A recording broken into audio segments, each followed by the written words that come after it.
Hola, je suis Andy, and this is another 10,000 hour video. Hey guys, who is guys? I don't know because I don't really know who watches my videos. My mom, I know, watches my videos and dislikes them. My friends maybe watch my videos, maybe they don't. I don't know who I'm talking to at this point. But hey everyone, this is another 10,000 hour video.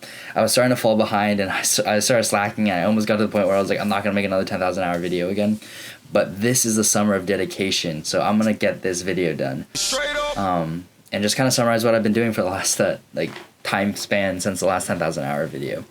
So since then, I finished my first internship at Century, which means that I finally finished the Boy Who Cries Wolf video.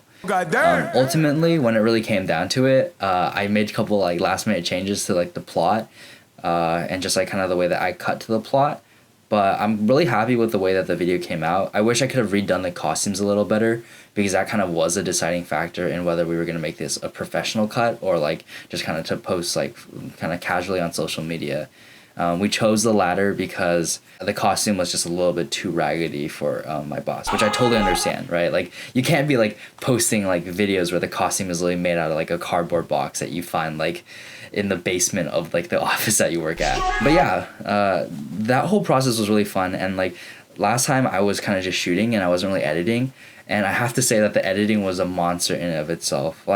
Having to redo scenes just because the lighting was just too hard to work with in terms of using Premiere was really frustrating. We actually ended up going back to the house where we did our first initial scenes because the lighting was just really harsh and in midday, which as much as I tried to reduce that by dropping all the brightness, it just ultimately didn't come out the way I wanted to, so we just went back and reshot that scene. But yeah, The Boy Who Cries Wolf is finally done. I'm gonna put the link right there, and hopefully just be able to put that on the portfolio of things that I've done. I really want to continue to make kind of more storyboarded videos because I think they're really fun to make, so that's something on my mind. I've also been making kind of shorter videos that were inspired by my friend Harry.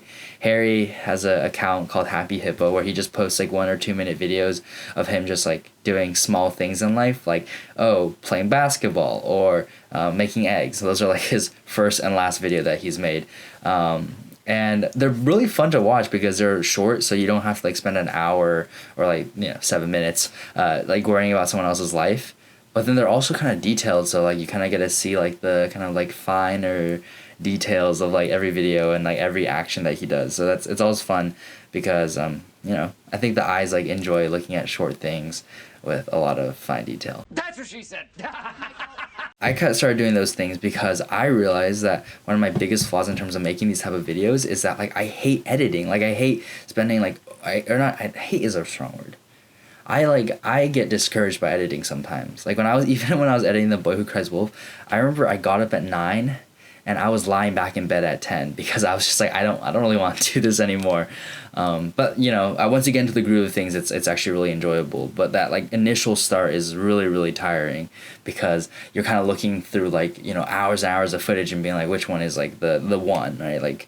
I feel I am a guest star of The Voice and I am auditioning every single clip until I find the one that is perfect. And that's what makes these smaller videos easier because you have less footage to look through and you gotta kind of play with how you incorporate the footage. Do I slow it down so it looks more epic or do I spend more time speeding things up so I get a time lapse going, or how do I incorporate 2 shots together? How do I transition them? That stuff becomes more important because you have less footage to worry about.